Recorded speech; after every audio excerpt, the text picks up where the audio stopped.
Hello friends, एक बार फिर से स्वागत है आपका ऑन अध्यापक अकेडमी, जहाँ हम कर रहे हैं सीटा टेस्ट दिसंबर 2024 की प्रिपरेशन। ये हमारी वन लाइनर वीडियो है जिसमें हम सामाजिक विज्ञान के लिए मतलब पेपर 2 के लिए अपने वन लाइनर देखते हैं, जो कि फुली एनसीईआरटी पर आधारित होता है।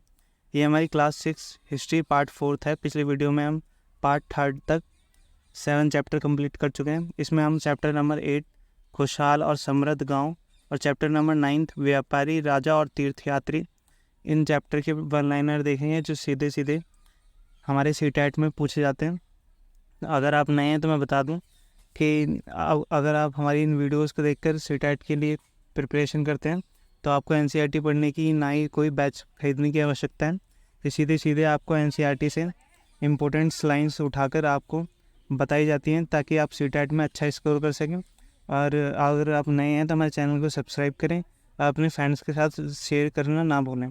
और जैसी वीडियो कंप्लीट होती है हम आपको इनकी पीडीएफ प्रोवाइड कराते हैं, तो आप हमारे टेलीग्राम चैनल पर जाकर उन पीडीएफ्स को पढ़ सकते हैं, जिससे आप अच्छा स्कोर करेंगे। और इसी चैनल पर हमने क्लास 6 ज्योग्राफी की वन लाइनर कंप्लीट कर दी है। आप उसे जाकर ज़रूर देखिए, जिसका लिंक इस वीडियो के डिस्क्रिप्शन में दिया गया है। तो चलिए बिना टाइम वेस्ट करे वीडियो स्टार्ट करते हैं। तो हमारा चैप्टर है खुशहाल गांव और समृद्ध शहर। देखते हैं इसके वन लाइनर जो कि सीधे सीधे पूछे जाते हैं। तो पहले हम देखते हैं लोहे के औजार और खेती। तो इस काल में लोहे के औजारों से खेती स्टार्ट हुई। देखते हैं इस उपमहाद्वीप में लोहे का प्रयोग लगभग 3000 साल पहले शुरू हुआ। तो लोहे का प्रयोग कब शुरू हुआ फ्रेंड्स? तो 3000 साल पहले। और महापाषाण कब्रों में लोहे के औजार और हथियार बड़ी संख्या में मिले। तो क्वेश्चन बनता है कि सबसे अधिक लोहे के औजार और हथियार कहाँ पर मिले? तो आंसर बनेगा फ्रेंड्स महापाषाण कब्रों में। नेक्स्ट देखते हैं अब दक्षिण तथा उत्तरी हिस्सों में रहने वाले लोग। तो देखते हैं कि दक्षिण और उत्तरी हिस्से में रहने वाले लोगों की संस्कृति या फिर उनके गाँव का माहौल किस प्रकार का होता है। तो देखते हैं सबसे इम्पोर्टेंट वर्ड है इसमें वेल्लेला, उनवार और अदमई और केडीसीआर। आप इनको याद करके जाइएगा, बिल्कुल डायरेक्ट यही पूछा जाता है सीटेट में। इनमें से आपको एक क्वेश्चन ज़रूर देखने को मिलता है। तो तमिल क्षेत्र में बड़े गोस्वामी को वेलल्ला कहा जाता था। गोस्वामी या फिर भूस्वामी भी हो सकते हैं। तो इन्हें वेलल्ला कहा जाता था। कौन किसे कहा जाता था? भूस्वामी को। नेक्स्ट साधारण हलवाओं को क्या कहा जाता था? उनवार कहा जाता था फ्रेंड्स। तो क्वेश्चन बनता है उनवार किसे कहते थे? तो साधारण हलवाओं को। नेक्स्ट भूमिहीन मजदूर व दास, इनको क्या कहा जाता था? कैडीसीआर और आदमई। तो ये भूमिहीन मजदूर और दास हमारे कैडीसीआर और आदमई कहलाते थे। आगे बढ़ते हैं। तो और नेक्स्ट क्वेश्चन बनता है भोजक कौन कहलाता था? तो फ्रेंड्स भोजक गांव का प्रधान या गांव का प्रधान ग्राम भोजक कहलाता था। नेक्स्ट ग्राम भोजक का पद आनुवांशिक था। कभी कभी ये न्यायाधीश और पुलिस का भी काम करते थे। और स्वतंत्र किसानों को गृहपति कहते थे। तो फ्रेंड्स जो हमारे गांव का प्रधान था, जिसे ग्राम भोजक कहते थे, तो गांव का प्रधान होता था। और इनका ये पद ग्राम भोजक का पद आनुवांशिक होता था। और यही कभी कभार न्यायाधीश और पुलिस का काम भी कर देते थे। और जो हमारे स्वतंत्र किसान होते थे दक्षिण और उत्तर भारत में, उन्हें गृहपति कहा जाता था। नेक्स्ट देखते हैं। आप देखेंगे कि ये पॉइंट टू पॉइंट है हमारी वीडियो, जो कि हमारे सीटेट में डायरेक्ट पूछी जाती है। तो आप इन वीडियोस को देखकर अपने सीटेट में बहुत अच्छा स्कोर कर सकते हैं बहुत ही कम समय में। नेक्स्ट अब हम संगम साहित्य के बारे में कुछ पढ़ते हैं, जो कि एनसीईआरटी में दिया गया है। तो तमिल की प्राचीनतम संरचनाओं को संगम साहित्य कहते हैं। तो संगम साहित्य क्या थी? तो ये तमिल की प्राचीनतम संरचनाएं थीं। इन्हें संगम इसलिए कहा जाता था क्योंकि मदुरई के कवियों के सम्मेलनों में इनका संकलन किया जाता था। तो फ्रेंड संगम साहित्य हमारी तमिल भाषा में होते थे। और इन्हें संगम साहित्य इसलिए कहा जाता है क्योंकि कवियों का सम्मेलन होता था। कहाँ होता था? मदुरई। ये हमारे इंपॉर्टेंट फैक्ट्स हैं। तो ये मदुरई, आप इसे याद रखिएगा कि संगम साहित्य कहाँ बने थे? तो मदुरई में बने थे। नेक्स्ट देखते हैं। अब हमारे कुछ इसमें फैक्ट्स दिए हुए हैं, पॉइंट्स। तो देखते हैं वल्लैकूप किन्हें कहते थे? तो ये लोगों के घरों में होते थे वल्लेकूप, और ये वल्लेकूप गुसल खानों, नाली या कूड़ेदान के लिए प्रयुक्त होते थे। तो वल्लेकूप किसके लिए यूज होते थे फ्रेंड? तो गुसल खानों के लिए नालियाँ और कूड़ेदान, इनके लिए वल्लेकूप का प्रयोग होता था। अब देखते हैं आहत सिक्के किसे कहते थे। तो फ्रेंड्स, आहत सिक्के सामान्यतः आयताकार, गोल और वर्गाकार होते थे। तो ये कितनी शेप में मिलते थे फ्रेंड्स? 3 में। कौन कौन से? आयताकार, गोल और वर्गाकार। और इन्हें आहत सिक्के क्यों कहा जाता था, आगे देखते हैं। यह या तो धातु की चादर को काटकर या धातु की चपटी गोलिकाओं से बनाए जाते थे, और इन पर कुछ लिखा नहीं जाता था, बल्कि कुछ चिन्ह थप्पे से बनाए जाते थे, इसलिए ये आहत सिक्के कहलाते थे। तो आहत सिक्कों को कैसे बनाया जाता था? जैसे हम स्टैंप लगाते हैं किसी पर, उसी प्रकार इन ठप्पे लगाए जाते थे, इसलिए इनका नाम आहत सिक्के पड़े।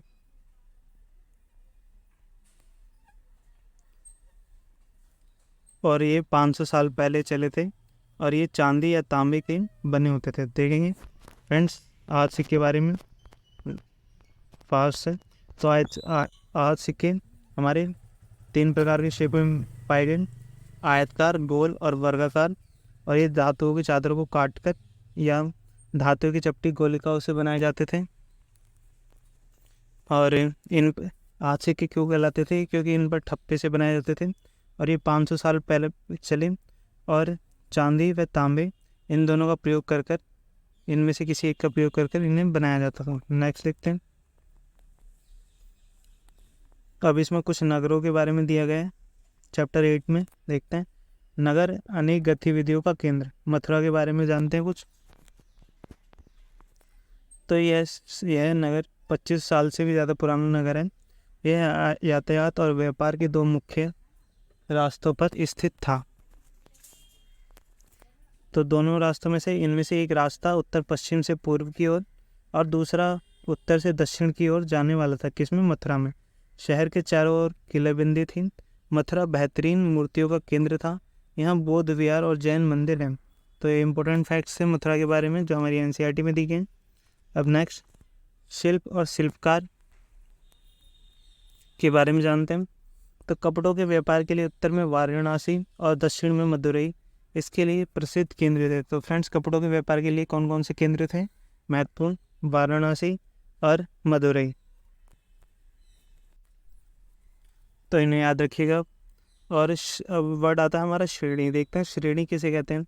तो अनेक शिल्पकार और व्यापारी अपने अपने संघ बनाते थे, जिन्हें श्रेणी कहा जाता था। ये फैक्ट पूछा जाता है, याद रखिएगा। तो श्रेणी किन्हें कहा जाता था? शिल्पकार और व्यापारी जो अपने अपने संघ बनाते थे, उन्हें क्या कहा जाता था? श्रेणी। नेक्स्ट देखते हैं।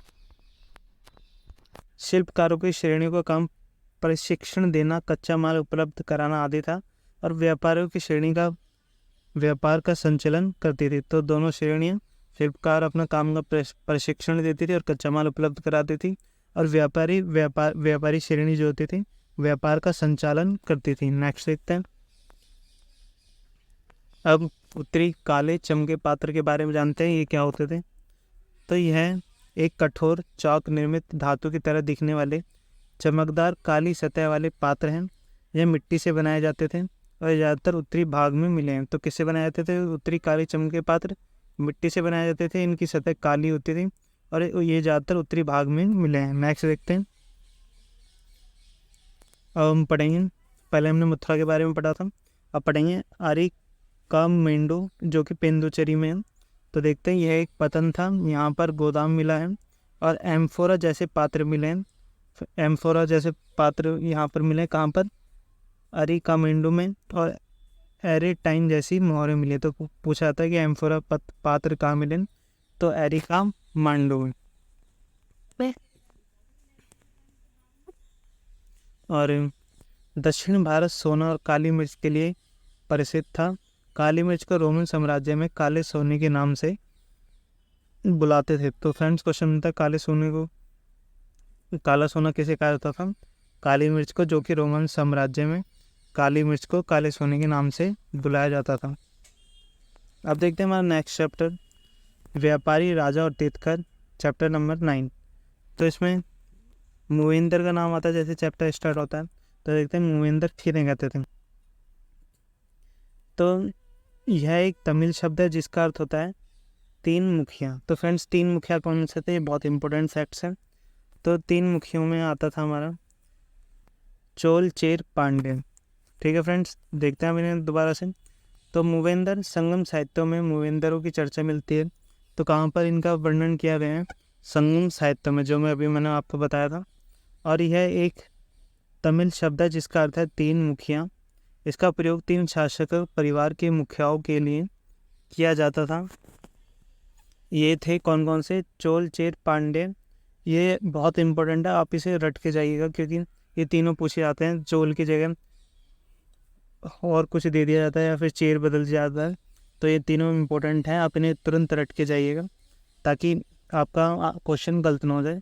तो ये थे चोल चेर और पांड्य, दक्षिण भारत में काफ़ी शक्तिशाली माने जाते थे। तो मूवेंदर इन तीनों का नाम को कहा जाता था। इन तीनों मुखियाओं में 6 सत्ता के केंद्र थे, इनमें से 2 महत्वपूर्ण हैं।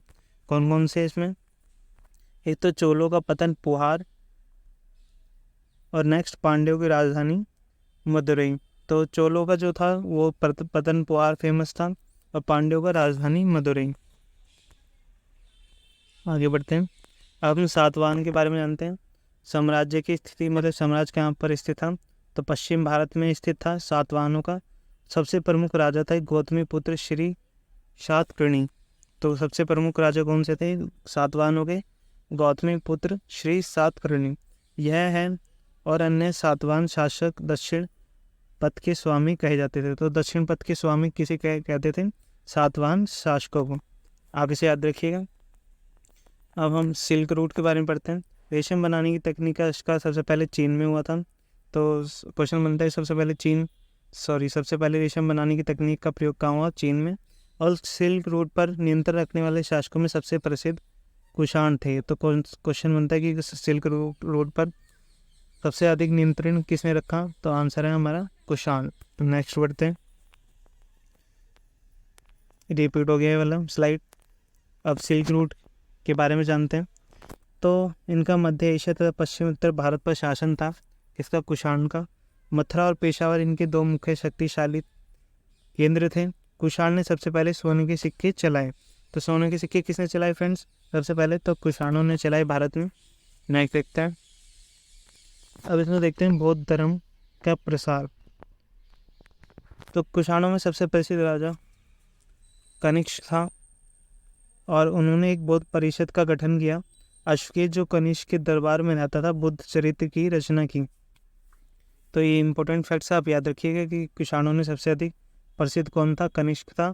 और कनिष्क के दरबार में कौन रहता था, अश्वघोष, जिसने बुद्ध चरित्र की रचना की थी। और उसने एक बौद्ध परिषद का गठन भी किया था, किसने, कनिष्क ने। अब आगे बढ़ते हैं, अब है महायान धारा। ये बौद्ध धर्म से रिलेटेड है। देखते हैं इसमें क्या होने लगा, इसमें कुछ बदलाव आने लगे जो कि आगे देखते हैं। वो इसमें बुद्ध की प्रतिमाएं बनने लगी। तो फ्रेंड्स, पहले बुद्ध की प्रतिमाएं नहीं होती थी महायान धारा से पहले, तो आप इन्हें याद रखिएगा। और महायान धारा में एक वर्ड आया बोधिसत्व। तो इसका अर्थ क्या था, एकांत साधना की बजाय लोगों में जाकर आस्था फैलाई। मतलब पहले जब बौद्ध थे वो मानते थे कि जंगलों में रहकर ही साधना ज्ञान प्राप्त किया जा सकता है और शांति प्राप्त की जा सकती है। परंतु महायान धारा जब आई तो बौद्धों ने सोचा कि लोगों में जाकर शांति फैलानी चाहिए, उन्हें ज्ञान बढ़ाना चाहिए और उन्हें मुक्ति का मार्ग दिखाना चाहिए। तो इसे क्या कहा, बोधिसत्व। नेक्स्ट, बौद्ध धर्म का प्रचार पश्चिमी और दक्षिण भारत में हुआ। कहाँ हुआ, पश्चिम और दक्षिण भारत में। इंपॉर्टेंट फैक्ट्स है बोधिसत्व, याद रखिएगा। और महायान धारा में ये स्टेटमेंट में आ जाता है कि क्या क्या परिवर्तन हुए, क्या क्या नहीं हुए। तो आप इन्हें याद रखिएगा। नेक्स्ट बढ़ते हैं आगे। अब भागवत गीता के बारे में कुछ दिया है, यह महाभारत का हिस्सा है। नेक्स्ट, इसमें कृष्ण अर्जुन को अपनी शरण में आने के उपदेश देते हैं। ये इंपॉर्टेंट फैक्ट्स है ये दोनों। बस आगे देखते हैं। तो ये थे मेरे चैप्टर 8 और 9 के वन लाइनर। आई होप आपको हमारी वीडियो अच्छी लगती होंगी। कृपया इसे अपने फ्रेंड्स के साथ ज़रूर शेयर करें। और जो भी हमारे फ्रेंड्स सीटेट हिस्ट्री के लिए प्रिपरेशन कर रहे हैं उनके साथ ये वीडियो ज़रूर शेयर करना ना भूलें।